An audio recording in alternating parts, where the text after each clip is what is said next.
नमस्कार, दोपहर के 12 बज चुके हैं। सुपरफास्ट 100 में आपका स्वागत है। आपके साथ मैं हूं पूजा पांडे। आइए देश और दुनिया की बड़ी खबरों पर नजर डालते फटाफट अंदाज में।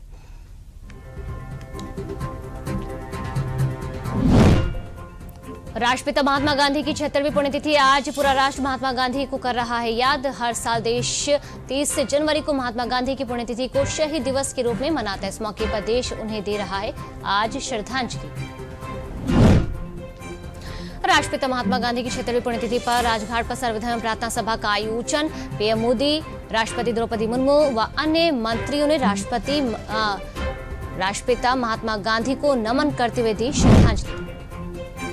और संसद के बजट सत्र से पहले केंद्र सरकार ने सर्वदलीय बैठक आज बुलाई है। संसद के दोनों सदनों के सभी राजनीतिक दलों से बजट को शांतिपूर्ण तरीके से चलाने पर होगी चर्चा। 1 फरवरी को आएगा अंतरिम बजट।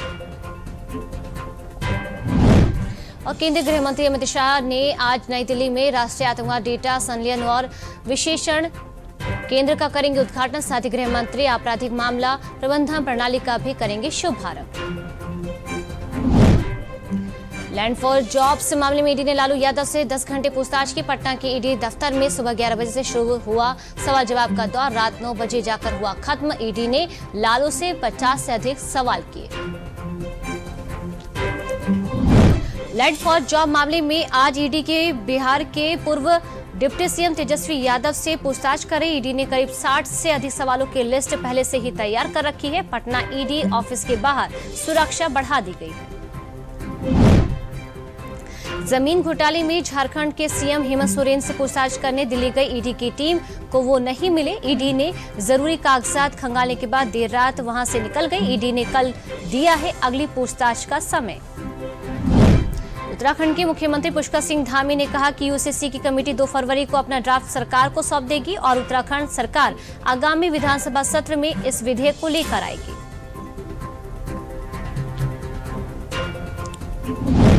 पश्चिम बंगाल भाजपा अध्यक्ष सुकांत मजूमदार ने सीए पर कहा कि सीए 2024 चुनाव से पहले शुरू होगा। हमें अपने केंद्रीय गृह मंत्री पर पूरा भरोसा है। अगर अमित शाह ने कहा है कि वह सीए लागू करेंगे तो वह इसे जरूर करेंगे।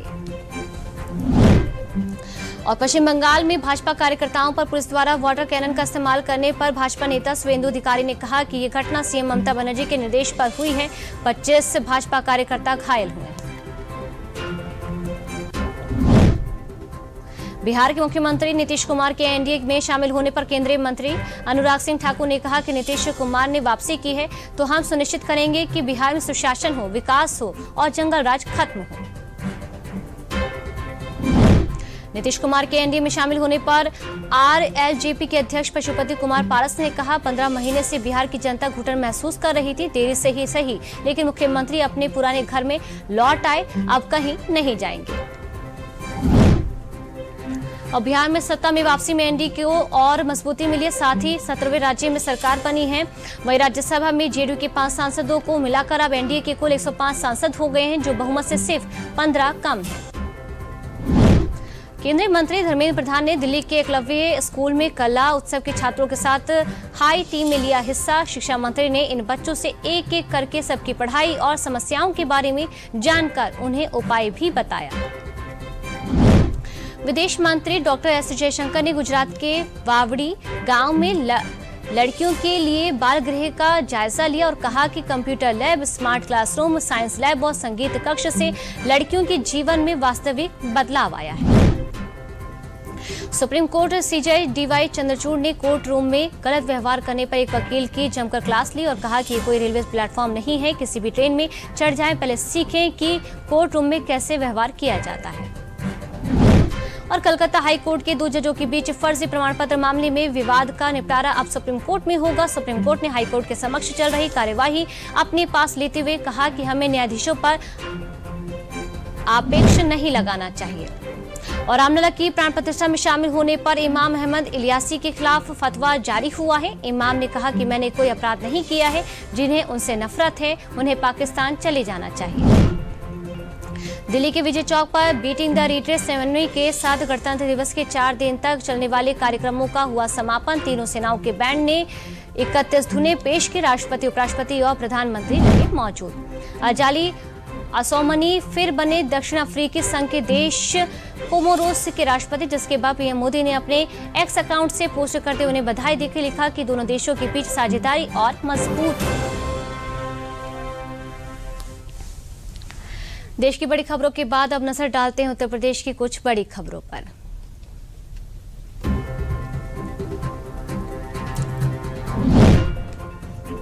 राष्ट्रपिता महात्मा गांधी की 76वीं पुण्यतिथि पर राजभवन में दी गई श्रद्धांजलि। मुख्यमंत्री योगी आदित्यनाथ ने जेपीओ पार्क स्थित गांधी प्रतिमा पर अर्पित की पुष्पांजलि।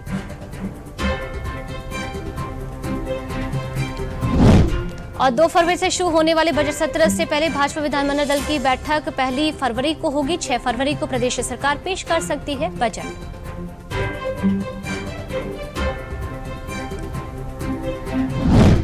यूपी की राज्यसभा की 10 सीटों पर चुनाव 27 फरवरी को होंगे। 15 फरवरी नामांकन की आखिरी तारीख तय की गई है।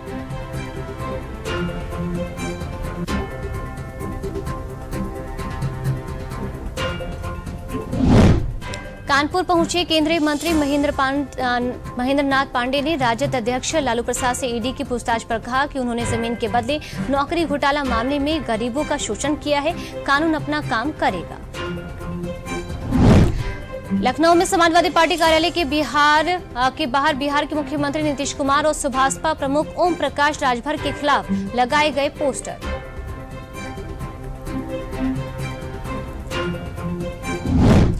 यमुना प्राधिकरण मथुरा में 753 एकड़ में 1220 करोड़ रुपए की लागत से हेरिटेज सिटी बनाएगा। प्राधिकरण बोर्ड ने परियोजना रिपोर्ट को दी स्वीकृति।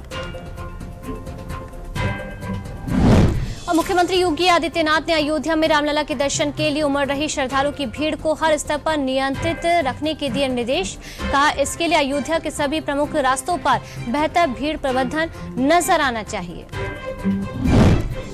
उप मुख्यमंत्री ब्रजेश पाठक पहुंचे जालौन। उन्होंने कहा कि अयोध्या में श्री रामलला की प्राण प्रतिष्ठा के बाद अयोध्या को वर्ल्ड क्लास सिटी के रूप में किया जा रहा है विकसित।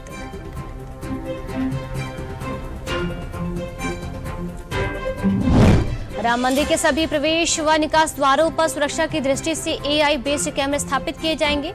समन्वय समिति की बैठक में लिए गए फैसले में इसकी जिम्मेदारी एलएनडीटी को सौंपी गई है। अयोध्या में राम मंदिर की प्राण प्रतिष्ठा के बाद से ही लगातार श्रद्धालुओं का सैलाब रामलला के दर्शन को उमड़ रहा है। रामलला के दर्शन करने वाले भक्तों की संख्या लगातार बढ़ रही है। सिद्धार्थनगर महोत्सव का कृषि मंत्री सूर्य प्रताप शाही ने किया शुभारंभ। महोत्सव में भजन संध्या में स्वाति मिश्रा ने दी प्रस्तुति, तो वहीं कैलाश खेर व भोजपुरी नाइट में अक्षरा सिंह ने भी अपनी प्रस्तुतियों से दर्शकों का मन मोहा। ज्ञानवापी परिसर में मिले शिवलिंग के वैज्ञानिक सर्वे की मांग को लेकर हिंदू पक्ष ने सुप्रीम कोर्ट में याचिका दायर की है।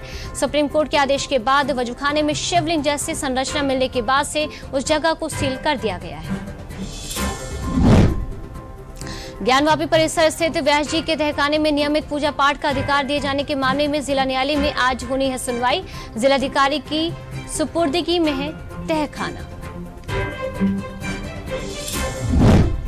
सुप्रीम कोर्ट ने मथुरा में श्री कृष्ण जन्मभूमि और ईदगाह को लेकर जारी विवाद पर अहम फैसला सुनाया। अदालत ने कहा कि फिलहाल ईदगाह कॉम्प्लेक्स के सर्वे पर लगी रोक नहीं हटाई जाएगी।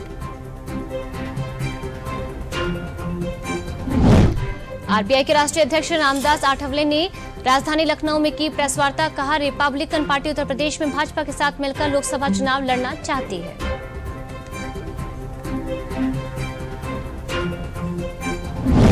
प्रदेश सरकार ने सोमवार की देर रात 19 आईएएस अधिकारियों के तबादले कर दिए। इनमें 8 जिलों के डीएम भी शामिल हैं। इनमें से कई आईएएस अधिकारी एक ही स्थान पर 3 वर्ष की अवधि से तैनात थे। इन्हें चुनाव आयोग के निर्देश पर हटाया गया है। लखनऊ में सेफ सिटी प्रोजेक्ट में हो रहा है आर्टिफिशियल इंटेलिजेंस का प्रयोग। ट्रैफिक मैनेजमेंट के लिए एआई कैमरों की मदद की है योजना।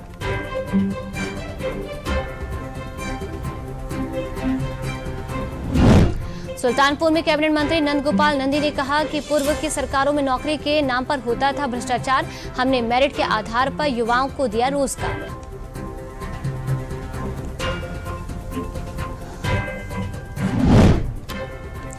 मौसम विभाग के अनुसार उत्तर प्रदेश में पश्चिमी विक्षोभ का असर 31 जनवरी से दिखेगा। 1 फरवरी को पश्चिमी यूपी में तथा 5 फरवरी को लखनऊ और आसपास के जिलों में गरज चमक के साथ बारिश हो सकती है। आगरा की खिलाड़ी दीप्ति शर्मा को मुख्यमंत्री योगी आदित्यनाथ द्वारा डिप्टी एसपी पद और 3 करोड़ की प्रोत्साहन राशि से सम्मानित किए जाने के बाद घर पहुंचने पर उनका हुआ स्वागत।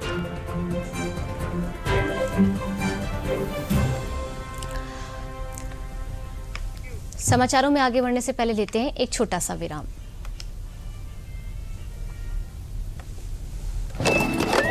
कब तक लंबी लाइनों में उम्र बिताइएगा? डिजिटल पेमेंट अपनाइए, चुटकी में हल पाइए। पुराने तरीके कब तक अपनाइएगा? डिजिटल पेमेंट बहुत आसान है, देखिए चुटकी में पेमेंट चुका। बटुआ ढूंढ रहे हैं? डिजिटल पेमेंट अपनाइए, कभी भी कहीं भी और सुरक्षित। हमने तो इन्हें डिजिटल पेमेंट करना सिखा दिया, आपने? आरबीआई कहता है कि डिजिटल पेमेंट अपनाओ, औरों को भी सिखाओ। ब्रेक के बाद एक बार फिर आप सभी का स्वागत है। सुपरफास्ट 100 में अब देखते हैं देश के विभिन्न प्रदेशों की खास खबरें।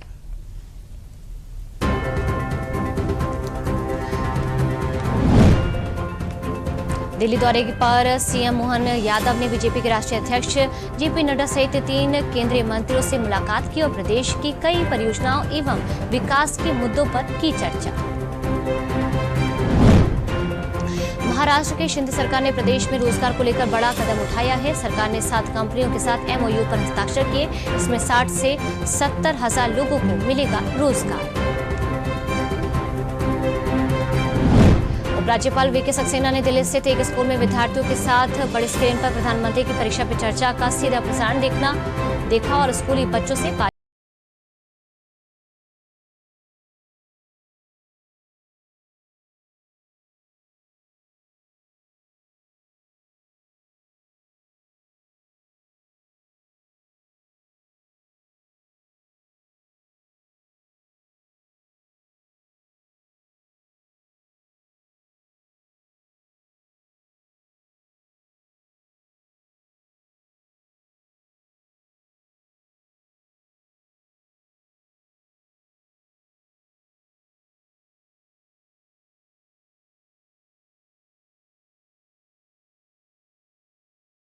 के 17 ऊर्जा मंत्रियों सहित 35,000 से अधिक उपस्थित लोगों के शामिल होने की उम्मीद है। मुख्यमंत्री नवीन पटनायक के नेतृत्व में ओडिशा कैबिनेट ने राज्य में आदिवासी आबादी को लाभ पहुंचाने के उद्देश्य से लघु बाढ़ जाते द्रव्य क्रय नाम से नई योजना शुरू की, जिसके तहत आदिवासी समाज को मजबूत किया जाएगा। आचार संहिता उल्लंघन मामले में हाईकोर्ट ने नोटिस जारी कर पूर्व सीएम भूपेश बघेल से जवाब तलब किया है। विजय बघेल ने आचार संहिता का उल्लंघन का आरोप लगाया था। अब इस मामले में अगली सुनवाई 26 फरवरी को होगी। नीतीश कुमार के एनडीए में शामिल होने पर कांग्रेस प्रमुख अजय राय ने कहा कि नीतीश कुमार इस बार भाजपा में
रसूखदार वीआईपी नंबरों के लिए ऑनलाइन बोली लगा रहे हैं, जिससे परिवहन विभाग ने 6 महीने के भीतर 13 करोड़ रुपए की कमाई की।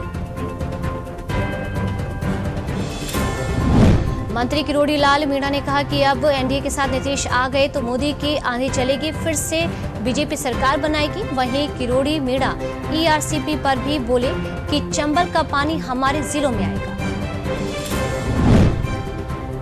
डीपीपी अध्यक्ष गुलाम नबी आजाद ने कहा कि मजबूरी में बना इंडिया गठबंधन कांग्रेस की गलत नीतियों के कारण आगे नहीं बढ़ पाया। कांग्रेस बनाते तो 26 दलों की सूची है, लेकिन चलते हमेशा अकेले। और गुजरात में 4 राज्यसभा सीटों में से 2 भाजपा के पास हैं और 2 कांग्रेस के पास हैं, लेकिन इस चुनाव के बाद सभी 4 सीटें भाजपा के खाते में हो।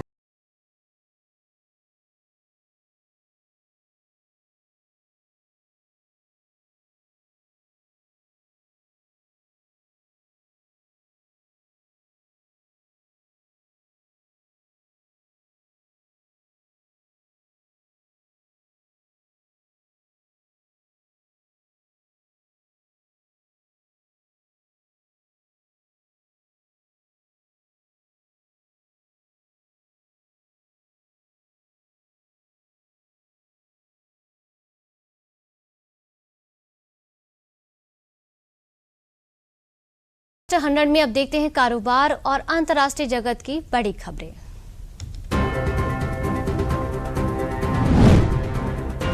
वित्त मंत्रालय ने अपनी मासिक समीक्षा रिपोर्ट में बताया है कि भारतीय अर्थव्यवस्था के अप्रैल में शुरू होने वाले वित्त वर्ष 2024-25 में वृद्धि दर 7% रहने का अनुमान है। केंद्र ने महिला कर्मचारियों को अपने पति के बजाय पारिवारिक पेंशन के लिए अपनी बेटे या बेटी को नामित करने की अनुमति दी है। पहले मृत सरकारी कर्मचारी या पेंशनभोगी के पति या पत्नी को ही पारिवारिक पेंशन दी जाती थी। मजबूत वैश्विक संकेतों के बीच दिल्ली सराफा बाजार में सोने का भाव 200 रुपए की तेजी के साथ 63,100 रुपए प्रति 10 ग्राम हो गया है। इस दौरान चांदी भी 200 रुपए की बढ़त के साथ 76,400 रुपए प्रति किलोग्राम पर पहुंच गया है। केंद्रीय बजट 2023-24 के दौरान नई आयकर व्यवस्था के तहत करदाताओं को कई लाभ दिए गए। 1 फरवरी को पेश होने वाले अंतरिम बजट में वित्त मंत्री की ओर से नई कर प्रणाली के तहत टैक्स पेयर्स को मिलने वाली राहत में और इजाफा किया जा सकता है। अदानी समूह की कंपनी अदानी ग्रीन एनर्जी ने $750 मिलियन के 4.375 नोट्स या होल्डकों को नोट्स को पूरी तरह से रिडीम करने की योजनाओं का ऐलान किया। कंपनी इन नोट्स को 9 सितंबर 2024 की मैच्योरिटी अवधि में 8 महीने पहले ही छुड़ाएगी। और वित्तीय सेवा देने वाली अमेरिका स्थित कैंटर एंड कंपनी ने कहा कि अदानी समूह 2030 तक दुनिया की तीसरी सबसे बड़ी अर्थव्यवस्था बनने की भारत की महत्वाकांक्षा का मूल आधार है। और हांगकांग की एक अदालत ने कर्ज के बोझ से दबी रियल एस्टेट कंपनी एवरग्रीन को समाप्त या बंद करने का आदेश दिया है। द न्यूयॉर्क टाइम्स ने इस बारे में बताया कि अदालत का यह फैसला चीन के रियल एस्टेट क्षेत्र के लिए एक झटके की तरह है। यूरोपीय संघ ने नई कारें एक इवेंट डेटा रिकॉर्ड्स से लैस होंगी। इस ब्लैक बॉक्स के तौर पर भी जाना जाता है। यूरोपीय आयोग की वेबसाइट पर साझा की गई जानकारी के आधार पर जुलाई से सभी नए वाहनों में इस डिवाइस को लगाया जाएगा। कैलिफोर्निया राज्य के सीनेटर स्कॉट विनर ने एक नए बिल का प्रस्ताव रखा है जो वाहनों में एक नई टेक्नोलॉजी को अनिवार्य करेगा। ये टेक्नोलॉजी उन्हें गति सीमा से 10 मील प्रति घंटे से ज्यादा तेज रफ्तार से चलने से रोकेगी। राष्ट्रीय राजधानी दिल्ली में 1 लीटर पेट्रोल की कीमत 96.72 रुपए और डीजल की कीमत 89.62 रुपए प्रति लीटर है। वहीं राजधानी लखनऊ में पेट्रोल 96.58 रुपए प्रति लीटर और डीजल 89.77 रुपए प्रति लीटर है। मालदीव के राष्ट्रपति मोहम्मद मोइजू के लिए आज का दिन सियासी तौर पर अहम साबित हो सकता है। 2 विपक्षी पार्टियां मोइजू के खिलाफ महाभियोग प्रस्ताव का नोटिस दे सकती है। जानकारी देर रात द सन मालदीव वेबसाइट ने दी। अफगानिस्तान के काबुल में तालिबान की तरफ से सोमवार को एक मीटिंग बुलाई गई थी। अफगान मीडिया के मुताबिक इस मीटिंग में 10 देशों ने हिस्सा लिया, जिसमें भारत भी शामिल है।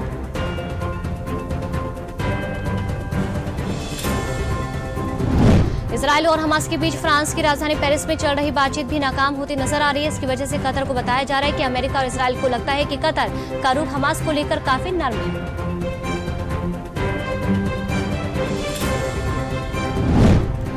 सोमालिया के तट पर तैनात भारतीय नौसेना के युद्धपोत ने एक ईरानी जहाज को समुद्री डाकुओं से बचाया। नौसेना ने बताया कि जहाज पर सवार क्रू मेंबर सहित सभी 17 लोग सुरक्षित हैं। पिछले 3 महीने में हाईजैक का ये चौथा मामला है। अमेरिका के जॉर्जिया में एक भारतीय छात्र की हत्या कर दी गई। अमेरिकी मीडिया फॉक्स न्यूज के मुताबिक 25 साल के छात्र विवेक सैनी की हत्या एक बेघर शख्स ने की। उसने विवेक के सिर पर हथौड़े से वार किया, जिससे उसकी मौत हो गई। आरोपी गिरफ्तार कर लिया गया। स्कॉटलैंड में रहने वाला 2 साल का कार्टर डलास माउंट एवरेस्ट के बेस कैंप तक पहुंचने वाला सबसे कम उम्र का बच्चा बन गया। मिरर यूके की रिपोर्ट के मुताबिक पहले ये रिकॉर्ड चेक रिपब्लिक के एक 4 साल के बच्चे के नाम था। फ्लोरिडा के स्पेस कोस्ट के एक शहर में गोलीबारी में 4 लोग मारे गए, जिनमें सेवानिवृत्त कैथोलिक पादरी और उसकी बहन भी शामिल है। 24 वर्षीय ब्रैंडन कापस का जन्मदिन की पार्टी के दौरान पुलिस के साथ विवाद हो गया, जिसके बाद गुस्से में आकर उसने गोलीबारी शुरू कर दी। और नेपाल के विदेश मंत्री एनपी सऊद ने कहा है कि सीमा समस्या को सुलझाने के लिए दोनों देशों को स्वीकार्य समाधान तलाशा जाना चाहिए। सीमा मुद्दे को राजनीतिक आम सहमति के आधार पर सुलझाया जाना चाहिए। और चीन ने बांग्लादेश सभी क्षेत्रों में द्विपक्षीय सहयोग को मजबूत करने के लिए पीएम शेख हसीना को देश की आधिकारिक यात्रा पर आमंत्रित किया है। बांग्लादेश के विदेश मंत्री हसन महमूद ने देश में चीन के राजदूत से मुलाकात के बाद मीडिया से कहा कि हम उचित समय पर निर्णय लेंगे। रूस यूक्रेन नरसंहार मामले में मुकदमा चलाने को लेकर अंतर्राष्ट्रीय न्यायालय आईसीजे ने शुक्रवार को फैसला सुनाएगा। यूक्रेन ने रूस पर अंतर्राष्ट्रीय कानून का उल्लंघन करने का आरोप लगाया है। वहीं रूस का कहना है कि उसने नरसंहार को रोकने के लिए यूक्रेन पर आक्रमण किया।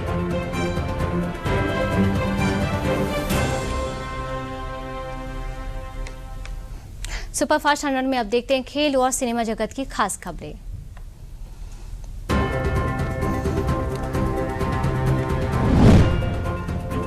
इंग्लैंड के खिलाफ 2 फरवरी से शुरू हो रहे दूसरे टेस्ट मैच में ऑलराउंडर रविंद्र जडेजा और बल्लेबाज केएल राहुल चोट के कारण बाहर हुए। सौरभ कुमार, सरफराज खान और वाशिंगटन सुंदर को टीम में किया गया शामिल। आईसीसी ने भारतीय पेसर जसप्रीत बुमराह पर कोड ऑफ कंडक्ट के लेवल 1 के उल्लंघन के लिए लगाई पेनल्टी। हैदराबाद टेस्ट के दौरान बुमराह इंग्लिश बल्लेबाज ओली पोप से जानबूझकर टकरा गए थे।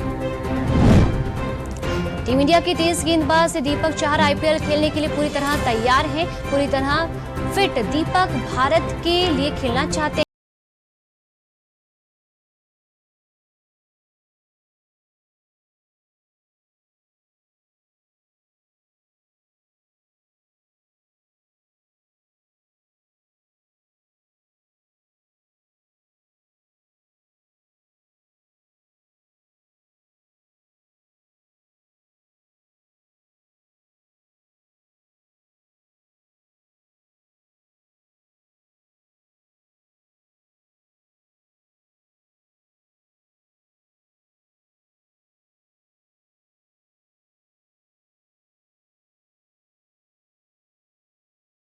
सुपर टीम में पेशावर जलमी टीम के साथ जुड़ेंगे शमा जोसेफ।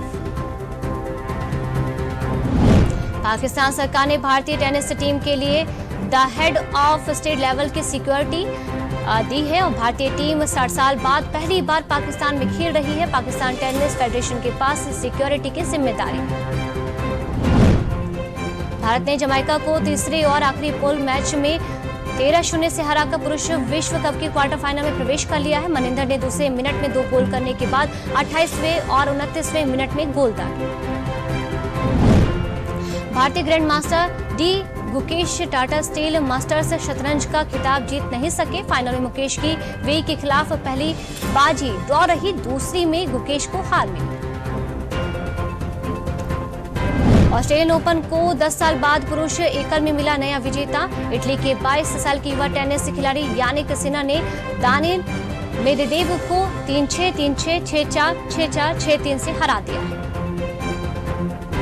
बॉलीवुड अभिनेता अमिताभ बच्चन की नाती नव्या नवेली नंदा जल्द वार्ड द हिल नव्या के दूसरे सीजन के साथ आएंगी नजर। हाल ही में इस शो का ट्रेलर रिलीज किया गया। ट्रेलर में जया बच्चन और श्वेता बच्चन नव्या के साथ ढेर सारी अनफिल्ड बातचीत करते हुए नजर आ रहे हैं। शाहिद कपूर और कृति सेनन इन दिनों अपनी आगामी फिल्म तेरी बातों में ऐसा उलझा जिया का टाइटल ट्रैक हुआ रिलीज। गाने को तनिष्क बागची, राघव और आशीष कौर ने अपनी आवाज दी है।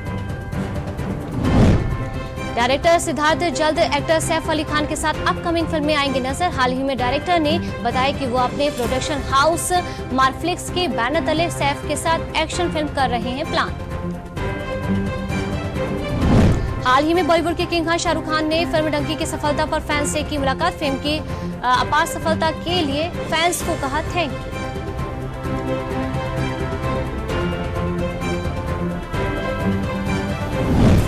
करण जौहर ने हाल ही में अपने इंस्टाग्राम पर एक पोस्ट शेयर करते हुए अपनी अगली फिल्म की घोषणा की है। खबरों की माने तो इस फिल्म का नाम सरजमी है, जिसमें साउथ के सुपरस्टार पृथ्वीराज सुकुमारन और डेब्यू एक्टर के रूप में इब्राहिम अली खान आ सकते हैं नजर।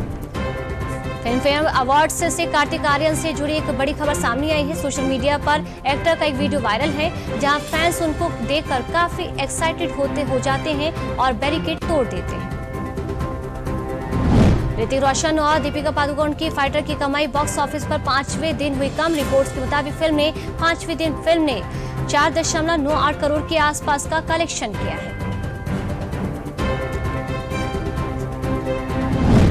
एक दीवाना था, सिंग इज ब्लिंग जैसे फिल्मों के लिए मशहूर एमी जैक्सन ने स्विट्जरलैंड के गस्टार्ड में अभिनेता संगीतकार एड वेस्टविक से सगाई कर ली। उन्होंने सोशल मीडिया पर मंगेतर के साथ अपनी कई तस्वीरें शेयर की।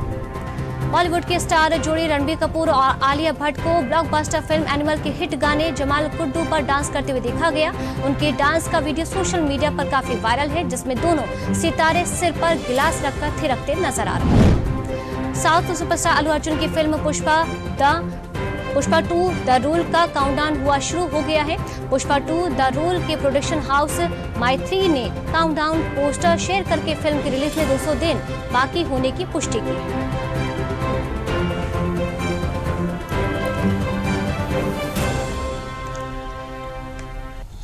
देश प्रदेश और दुनिया की बड़ी खबरों के बीच सुपरफास्ट 100 में एक बड़ी जानकारी आप तक पहुंचा दे। ठंड हो या शीतलहर या फिर कोहरे की मार है, लेकिन राम के भक्तों को मौसम की ये बाधाएं भी रोकने का नाकाम रही हैं। अयोध्या में श्री रामलला की प्राण प्रतिष्ठा के बाद से लगातार देश विदेश से लोगों के आने का सिलसिला जारी है।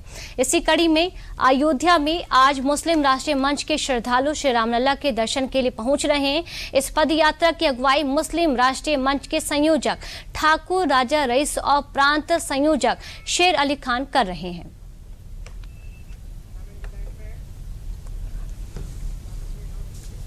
और ज्यादा जानकारी के लिए हमारे संवाददाता रामेंद्र जी हमारे साथ जुड़े हैं, जो कि जानकारी देंगे। रामेंद्र जी, देखिए लगातार जब से प्राण प्रतिष्ठा हुई है, जो वहां पर श्रद्धालु लगातार उनका जमावड़ा वहां पर लगा हुआ है। अब जो मुस्लिम श्रद्धालु हैं उनका भी पहुंचना हो रहा है, क्या कुछ जानकारी आपके पास? देखिए पूजा, भगवान राम को आप सीमा में नहीं बांध सकते हैं। भगवान राम जाति, धर्म, संप्रदाय और राजनीति से ऊपर हैं। तभी महात्मा गांधी ने भी राम जी का सपना देखा था, जो कल्पना की थी, राम राज्य की कल्पना की थी। और राम के रूप में कोई बेटा चाहता, राम के रूप में चाहता, कोई पति चाहता, राम के रूप में चाहता, कोई पुत्र चाहता, राम के रूप में चाहता। यहाँ तक कि सबरी भी राम को चाहती हैं, अहिल्या भी राम को चाहती हैं। तो जाहिर है कि जब इस पूरे शब्दष्ट पर आप निगाह डालें तो लगता है कि राम यहाँ की लोक संस्कृति है, संस्कृति का हिस्सा है। राम को धर्म से मत जोड़िए, राम धर्म से ऊपर हैं। राम को मानने वाले भी सनातन धर्म का हिस्सा है और नहीं मानने वाले भी सनातन धर्म का हिस्सा है। राम भारत की संस्कृति है, राम भारत की आस्था है, तो उसमें जाति धर्म से ऊपर उठकर पहले भी लोग जाते रहे। मुंबई से शबनम ने यात्रा की और पैदल जाके भगवान राम के दर्शन किए। बहुत सारे कट्टरपंथियों ने उन पर टीका टिप्पणी भी की, लेकिन वो पैदल अयोध्या गए और भगवान राम के दर्शन किए। तो मुस्लिम भी जाएंगे, हिंदू भी जाएंगे, सिख भी जाएंगे, ईसाई भी जाएंगे, क्योंकि राम जो आदर्श प्रस्तुत करते हैं वो तो सबके लिए है ना धर्म ना मानने वाला भी राम को आदर्श के रूप में चाहता है। तो राम इस देश के आदर्श हैं, राम इस देश की संस्कृति है, राम इस देश के पूर्वज हैं, इसलिए सभी वहाँ जाएंगे। पूजा कोई रुकेगा नहीं। रामी जी, आपसे एक और चीज समझना चाहेंगे, क्योंकि देखिए जब यहाँ पर तमाम लोगों की मौजूदगी अयोध्या में नजर आ रही है, तो व्यवस्था को भी आप कैसे देख रहे हैं? जी देखिए, मुख्यमंत्री जब स्वयं मैदान संभाले हुए हैं तो जाहिर है कि व्यवस्था वहाँ बेहतर होगी। सुरक्षा के व्यापक बंदोबस्त है और जो रुकावटें थी, 2 दिन थोड़ी समस्या आई, 2 दिन के बाद स्मूथ भगवान राम के दर्शन हो रहे हैं। देश दुनिया से जो भी आएगा, जो नई रेलगाड़ियां हैं वो चालू कर दी गई हैं, जो नई बसें हैं अयोध्या के लिए वो चालू कर दी गई हैं और लोग भगवान राम के दर्शन जाके कर रहे हैं। कोई समस्या किसी प्रकार की नहीं है। और अगर अयोध्या आप जाओगे तो ये बदली हुई अयोध्या है, आपको लगेगा कि सही में राम नगरी आए हैं। तो कोई संकट नहीं है, न भोजन का संकट, न रहने का संकट, न दर्शन का संकट। तो लोग आराम से अयोध्या में दर्शन के लिए जा सकते हैं। ये व्यवस्था है। व्यवस्था को लेकर और जिस तरह से मुस्लिम समुदाय के जो श्रद्धालु हैं वो भी अब अयोध्या पहुंच रहे हैं, उनका भी आना शुरू हो चुका है। ये तमाम जानकारी हमारे दर्शकों तक पहुंचाने के लिए आपका बहुत बहुत शुक्रिया रामेन जी। तो सुपरफास्ट 100 में देश प्रदेश और दुनिया की बड़ी खबरों के बीच मुझे इजाजत दीजिए। नमस्कार।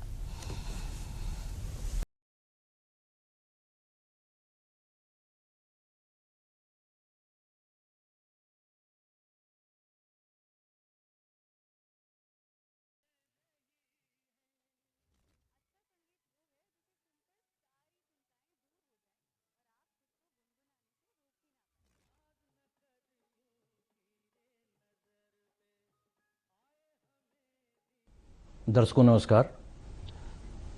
कहते हैं जान है तो जहान है, और जान रहने के लिए स्वस्थ होना बहुत ज़रूरी है। यदि आप स्वस्थ हैं तो आप लंबे समय तक जिंदा रहेंगे, और यदि आपके पास खूब पैसा है तो आप अपना स्वास्थ्य अच्छा रख सकते हैं, डॉक्टर्स को दिखा सकते हैं, अपने इलाज करा सकते हैं। लेकिन अभी भी अपने देश में बहुत से लोग इतने सक्षम नहीं होते हैं कि कोई अगर बीमारी बड़ी आ जाती है तो उससे अपना इलाज कर सकें। अपनी सरकार इसके लिए बहुत जागरूक है और उसने एक ऐसी योजना बनाई है जिससे कोई भी व्यक्ति अगर असक्षम है, वो अपना इलाज नहीं करा सकता